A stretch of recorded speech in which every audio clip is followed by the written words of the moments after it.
За өнөөдөр YouTube сувгийнхаа тухай бичлэгийг цааш нь үргэлжлүүлж бичиж.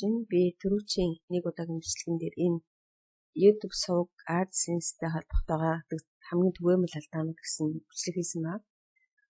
Тэгэхээр энэний дараа би банкны картн дээр ямар алдаанууд гарсан бэ гэдгийг алдаа гардыг байна уу? Яавал арай хурдан банкны картыг холбох вэ гэдэг тухай өнөөдөр ярьж байна. Тэрнээс өмнө би одоо хүмүүсийн YouTube сувгнуудыг AdSense-тэйг холбосон тэгэл янз бүрийн ингээд алдаануудыг олж харж байна л та. Тэгээд тэрийг би өнөөдөр зарим одоо хүмүүсийн түгээмэл алдсан алдаануудыг бас хэлж өгөх болдгоо юм байна. Яагаад гэвэл би чинь нөгөө хүн болгоны YouTube сувгийг харахтал одоо яах нь хүн болгоны алдаа бас адилхан биш байгаа юм л та. Өөр. Гэтэ ерөнхийдөө тийм алдаанууд гарч ирээд. За тэгэхээр энд нэгдүгээрт гэвэл миний энэ YouTube сувгтай холбоотой бичлэг чинь одоо бүр айл 21 оноос хойш бичигдэж явж байгаа тийм үү? 21 оноос хойш. Тэгэхээр чинь мэдээж хэрэг энэ онуудын юунууд нь цаашаа ингээл өөрчлөгдөөл, сайжрагдаал, өөрчлөгдөөл ингээл янз бүр болоод яваад байгаа шүү дээ. Тэгэхээр энэ 21 оны ч юм уу 20 оны бичлэг үзчихээд өнөөдрийнхтөө одоо юу гэдгийг те нөгөө тийм биш байж гэдэг юм уу? Та тэнд буруу тайлбарласан ч байна гэдэг юм. Ингэж хэлээд ахын нэг юм надад үгүй сонир санагдлаа. Яагаад гэвэл та бичлэг үзэхийнхаа өмнө заавалчгүй хэдэн оны бичлэг байна тийм үү? Тэрийг олж харах хэрэгтэй. Яагаад гэвэл ямар ч сайт, ямар ч юм дандаа шинэ болгон жил ирэх болгонд л өөрчлөгдөөл, дүрмээ өөрчлөөл, дизайн өөрчлөгдөөл ингэж яваад идэв. Тэгэхээр хэрвээ та ямар нэгэн бичлэг үзэх гэж байгаа бол заавалчгүй яах нь вэ? Миний хизээ хийсэн бичлэг байна вэ гэдгийг эхэлж олж харах хэрэгтэй. Яг гэвэл би хэлжсэн шүү дээ. Одоо AdSense гэтэл 3 жилийн өмнө өөр байсан. 2 жилийн өмнө өөр, өнөөдөр өөрч гэдэг юм уу тийм үү? Тэгэхээр байнга өөрчлөгдөж, шинжлэгдэж байдаг гэдгийг хэлэх гээд байна. За энэ утгатай зэрэг ерөөсө 3-7 хоногийн өмнө бичсэн бичлэг. Тэгэхээр чинь харьцангуйгаар яах нь вэ? Шин байх нь. За тэгээд цаашаа. Тэгэхээр чинь яг одоо дараагийн энэ шиннүүдийг үзээд яваад байх юм бол арай илүү зөв мэдээлэл авнаа. За нэгдүгээр. Хоёрт нь болохгүй зэрэг YouTube сувгнуудыг ингээ хараад байхад одоо би энэ дээр ингээд дарлаа тийм үү? Одоо энэ дээд тал дээр энэ миний сувгны энэ дээдлийн баруун дээд өнцгтэр ингээд миний аккаунт байж байгаа. Та нарыг яг ингэж л харагдах хэвээр. YouTube сувгтай хүмүүсийг харж байгаарай. Энэ дээдл дээр миний YouTube your channel, энд миний Google account. Ягаад гэвэл би энэ Google account-тай холбогдсон миний YouTube сувг байх хэвээр. Гэхдээ зэрэг одоо би ингээд Google account гэдэг дарангууд энэ хуудас нэгдэнэ. Тэгэхээр энэ Google account-ны YouTube сувг нь энэ. Тийм биз дээ. Тэгэхээр энэ дээр юу гэж хэлэх гээд байна вэ? Би сая хүмүүсийн юг харж байхад, сувгийг харж байхад YouTube сувг нь тусдаа мэйл хаягтай, Google account нь тусдаа мэйл хаягтай байх жишээтэй. Тийм ерөөсөй байж болохгүй. Яагаад гэвэл ерөөсөө л ингээд дарахтал Google account, энэний доотлол дээр YouTube Studio тэ ингээд бүх юмнууд энэ доор ингээд энэ миний бүх юмнууд. Миний бүх одоо мэйл хаяг, миний одоо Google Keep, Google Disk, YouTube сувг эдгээр бүгдөө л ингээд нэг л юмд байж ах гэсэн. Тэгэхээр яагаад гэвэл таны YouTube сувг чинь өөр мэйл хаягаар нэгдсэн бол нөгөө бас нэг өөр хаягн дээр та AdSense-ийг нээж болохгүй гэсэн. Яг л YouTube сувгийнхаа мэйл хаягаар л AdSense-ийг холбоно. Тэгэхээр энийг дээр үед одоо хэдэн жилийн өмнө нөгөө ингэж тусад нь AdSense тустай байхад тэгж болоод байдаг байсан бол одоо үгүй. Одоо ерөөсөө энэ Google аккаунтнуудаас өөрийнхөө студио руу орно. Энэ студиогоос AdSense руу орно. Тэгэхээр хэрвээ та нарын энэ гурав хоорондоо зөрж явах юм бол яах нь вэ? Асуудалтай байна гэсэн. Таны бүх юмнууд нэг л аккаунтанд бүгдөө орсон байх гэсэн. За бүр ингэ болохгүй. Жишээлбэл дээр үеийнхаа нээжсэн YouTube сувгийг тэ сувгны мэйл хаяг нь одоо болохгүй байгаа ч гэдэг юм. Тийм бол ядаж одоо яадан байгаа юм. Нөгөө нэг эрзэрүү нэмд юм. Эрзэрүү нэмэхээр хуучин аягүй амархан болоод байсан ч одоо бас асуудал болсон юм л. Тэгэхээр заавалчгүй хэрвээ таны дээр үед нээжсэн ямар нэгэн мэйл хаягны YouTube дээр байгаа бичлэгээ Тэгж их амар. Тэгэхээр 365 хоногийн өмнөх бичлэгнүүд бидний монетизейшнд орохгүй. Тэгэхээр хэрвээ 365 хоногоос өмнөх бичиж байгаа тэр YouTube сувгийг хайцсан байж байгаа одоо сэргээх гэж байгаа бол одоо зүгээр шинэ Google аккаунтанда дахиж YouTube сувг шинээр нээгээд тэрлүүгээ тэр 365 хоног буюу нэгээс цаашаага олон жилийн өмнө хийжсэн бичлэгнүүдээ шинжил татах юм бол танд цаг чимнийн зөвч болно. Тэгээ энэ дээр юус алдаж болохгүй. За энэ нэг юм байна. За тэгвэл одоо та миний Google аккаунт яагаад ингэж байгвал энд байгаа Google аккаунтанд ирэх бүх овог нэр бүгдөө яг жинхнээр байх ёстой. Яагаад гэвэл энэ миний Google аккаунт миний энэ YouTube студиотой холбогдсон байгаа гэсэн тийм үү? Тийм учраас дараа нь би энэ YouTube студиогоос AdSense руу орно.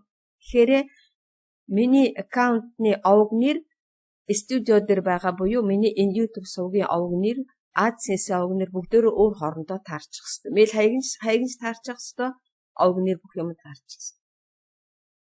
За энийг ерөөсөө мартаж болохгүй. За тэгээд дараа нь энэ Google аккаунт руугаа ороод энд одоо яг personal info, security эднэрийнхээ бүгдийг ерөөсөө яг payments тэ энэ юунуудад яг ингээд нөгөө нэр овгоороо яг л зөв бөглөөд бэлдсэн багсаа. Тэгээд би энд нэг юм хэлэх гээд байна. Payments энэ их чухал. Одоо би өнөөдөр нөгөө банкны карттай холбох тухай ярих гэж байгаа учраас тэ энэ payments маш их чухал. Энд нөгөө нэг бидний Google Pay холбогддог. Тийм үү. Тэгэхээр одоо Монголд чинь Google Pay байгаа байхдаа бодвол тийм үү. Жишээлбэл би энэ payments дээр өөрийнхөө банкны картыг холбоод Google Pay-ээр та янз бүрийн арилжаа худалдаанд мөнгө төлдөг бол дэлгүүрт ороод Google Pay-ээр төлдөг бол энэ юу маань Google аккаунтад холбосон тэр банкны карт маань AdSense руу юугаа банкныхаа картыг холбохоор шууд хэрэгжилж болдог болсон байна. Түрүүн тийм байдаггүй байсан. Тэгэхээр энэ дэр сайн сонсоороо тий. Та хэрвээ Google Pay ашигладаг болвол тэр Google Pay дээр холбосон таны банкны карт чинь AdSense дээр шууд ашиглагдаж болдог болсон байна.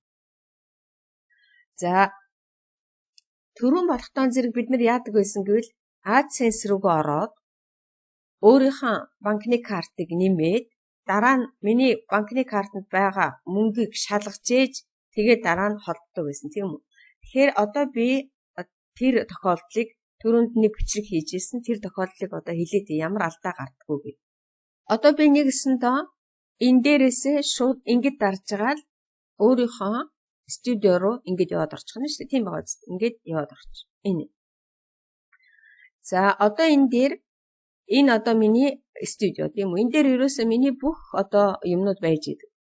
Тэгэхээр энд нэг хүмүүс одоо жишээлбэл AdSense маань болсон үгүй гэдгийг би түрүүчийн бичлэгэн дээр дараалал хэлж гисэн баа тий. AdSense бол ерөөсөө л яг л дараалалаараа л явна. Та аккаунтаа нийлээ, YouTube сувгатаа боллоо, бичлэгнүүдэд татлаа, дараа нь бичлэгээ хийгээд эхэллээ. Бичлэгээ хийж явж агаад 1000 дагагчтай болоод 4000 цагийн үзэлттэй болонгууд та monetization гээ хийлээ.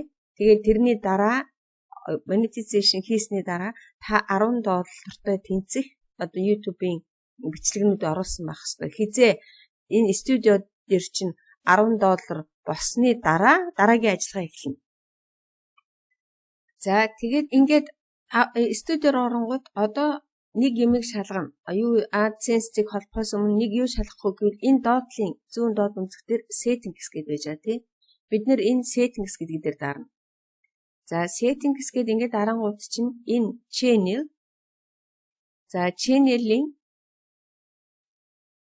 гэдэг энд байж байгаа тий. Энэ дээр дарангууд энэ дээр хідүүлээ нөгөө орноо тааруулна гэсэн. За энд Монгол ах учраас одоохондоо ерөөсө шинээр нээж байгаа хүмүүс л ингээд бити тавиараа.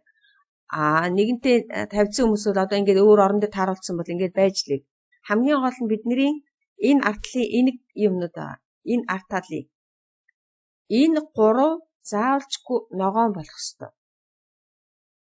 Хэрвээ энэ 3-ын аль нэг нь ногоон болоогүй байвал одоо энэ нөгөө monetization хамгийн одоо дээдлийнх нь ногоон боллоо, доотлийнх нь ногоон боллоо. Энэ хамгийн доод талын энэ 3 дахь ногоон болсны дараа л цаашаага явна.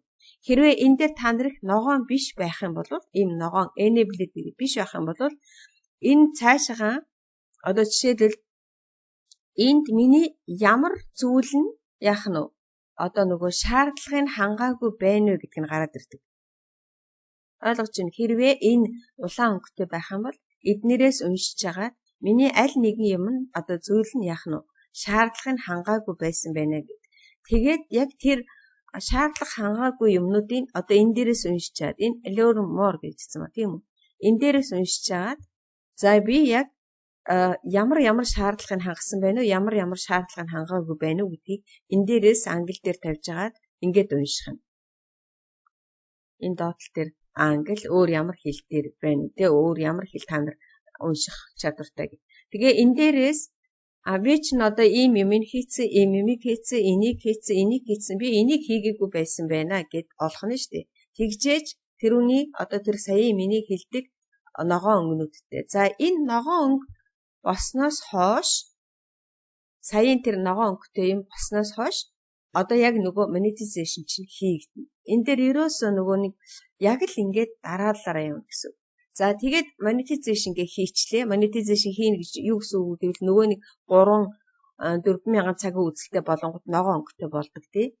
За тэгээд тэр ногоон өнгөтэй болонгууд бидний бичлэгийг сайн шалгаад бичлэг шалгасныхаа дараа бид нарыг за одоо таны одоо нөгөө нэг юу чинь шаардлага хангасан байна гэд гараад ирнэ. Тэгээд тэрнээс цааш одоо нөгөө юуныхаа бичиг баримтаа явуулах тийм ээ одоо өөр юу гэдэг лээ гэрийн хаягийг бичих ийм юмнууд. Тэгээд тэр гэрийн хаяг бичиг баримтаа явууллаа, гэрийн хаягаа бичлээ, пин код ирлээ, пин кодын дараа татварынхаа мэдээллийг өглөө. Тэгээд татварын мэдээллийг өгсөний дараа гэрийн хаяг чинь одоо нэг ёсонтой батлагдаад татвар чинь биелэгдсэний дараа тэгээд бичиг баримт чинь бэлэн болсны дараа AdSense-ээ одоо яах нь нэгээд юугаа AdSense-тэй нөгөө нэг банкныхаа картыг бүртгүүлнэ. Энэ болтол ерөөсөө хойшоогоо юу ч явагддаггүй. Урдлынх нь юмнууд нь бүгд хийгдчихэж л дараагийнх нь зүйлүүд нь явагддаг. За дараагийнх нь болохоор энэ verification check. Энд юуны бичиг баримтны шалгалт ногоон өнгөтэй болсон, энд пин код ногоон өнгөтэй болсны дараа энэ хоёрыг түрүүн чинь болохоор нэг өөр юмнууд байсан ногоон өнгөтэй тийм үү? Одоо энд дахиад completed гэд ингээд энэ хоёрыг ногоон өнгөтэй болж батлагдсны дараа л бид нэр яах нь банкны карта цааш нь үргэлжлүүлж хийх юм шүү дээ. Тэгэхээр энэ үе шатуудыг ерөөсө төвчээртэй дагаж явахгүй бол нэг нь болоогүй хахад дараагийнх нь хийгээд тэгээд ингээд өөр хооронд нь хутгалдуулаад яваад иж ерөөсө болохгүй. За одоо цаашаага банкныхаа картыг хаана хадгалах вэ? За одоо энд болохтой зэрэг хэрвээ энд одоо нэг юм хэлж өгөх гэж би одоо хэрвээ танд Google Pay байхгүй бол одоо яг энд банкныхаа картыг бүглэнэ гэсэн. Тэ одоо нөгөө нэг payment method гэдэг payment тэгэхгүй бол хэрвээ Google account-ны Google Pay-ийг холбогдсон тохиолдолд энийг хийх шаардлагагүй. За одоо энэ дээр нэг асуудал гарч байгаа. Одоо энэ дээр чи нөгөө нэг банкныхаа картыг би бичлэг хийжсэн тийм ээ банкныхаа карт нэрийг бичнэ, Ивана бичнэ, Swift-ээ бичнэ ингэж явж байгаа. Энд нэг юм бичсэн маа. $1 гэв.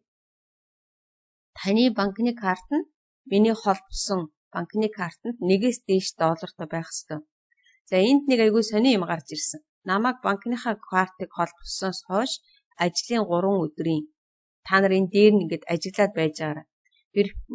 Юугаан банкныхаа картыг баталгаажуулах гээд энэ дээдл дээр улаан өнгөтэй нэг гараад ирсэн. Тэгээд дарангууд миний банкны картны аппликейшнгээс нэг энэ AdSense-с нэг бичиг ирсэн байсан.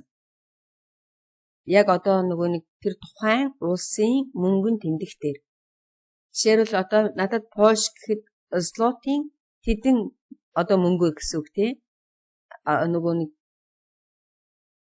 одоо жишээлбэл би $1 гэх юм бол Монголд гэлээ гэхэд чи одоо хэд вэ? 3700 төгрөг одоо энэ Google AdSense-с авахыг зөвшөөрнө гэсэн. Гэхдээ зарим улсын банкны тийм байхгүй шууд автоматар авчдаг юм билий.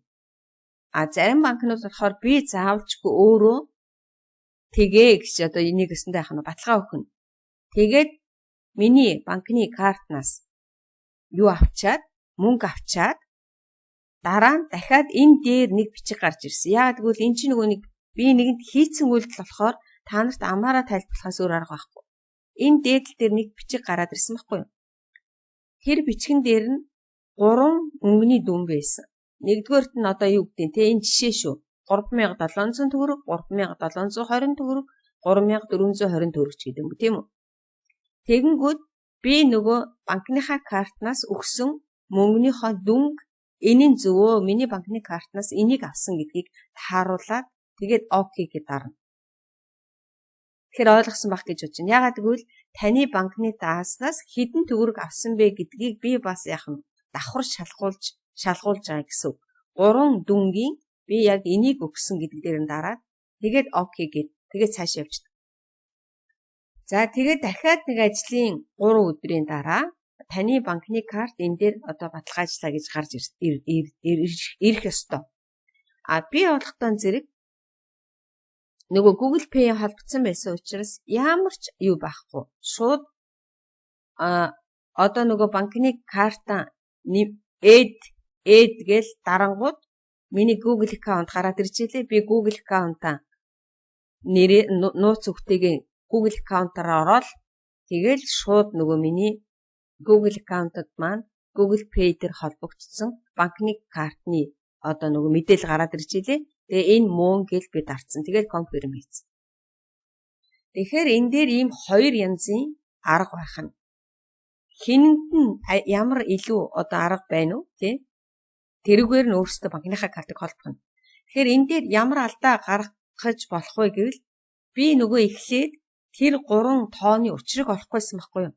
Яагаад ийм 3 өөр тоо гарч ирээд байгаа юм гээ тий? Жишээлбэл 3200, 3400, 3600. Тэгсэн чи дараа нь зөвхөн миний тэр нөгөө картнаас авсан түр авсан шүү. Түр авсан мөнгөний дүнг 50 гууд.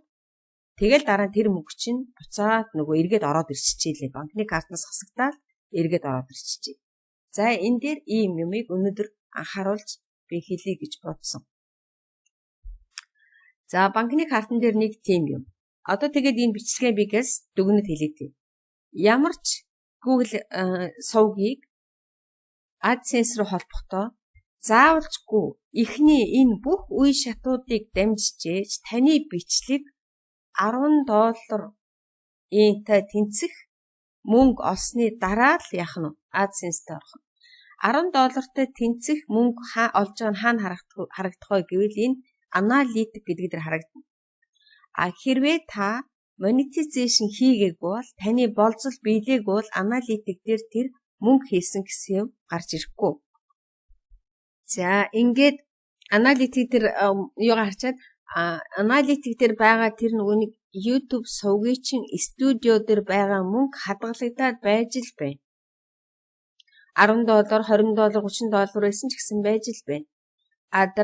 Дараа нь AdSense-ийн пин код ирээд татварын бүртгэл хийсний дараа татвараа бөгөөсний дараа банкныхаа картыг бөгөөсний дараа нь AdSense-с яах нь сар болгоны 12-ноос 13-ны шөнө YouTube чи студиогоос энэ рүү орж ирдэг. Тэгэхээр энэ бүх юмнуудыг ингээд дараалалаар нь хийх ёстой. За ингээд миний банктай холбоотой одоо 2 дахь бичлэг ороод ирлээ тийм үү. Тэгэхээр ийм хамгийн хэлбэр арга л бол яах нь Google Pay-ээр орчих нь хамгийн амархан байх нь шүү дээ. Тэгээд Монголд болохоор мэдгүй Google Pay байд юм болов уу? За тэрийг өөрсдөө шийдэр. Тэгэхээр тэрүүгээр орох юм бол хамгийн боломжийн арга. За ингээд өнөөдрийнхөө бичлэгийг дуусгая. Тэгээд зарим ойлгоогүй юм уу? Асуух юм байвал асуугаарай. За баярлалаа.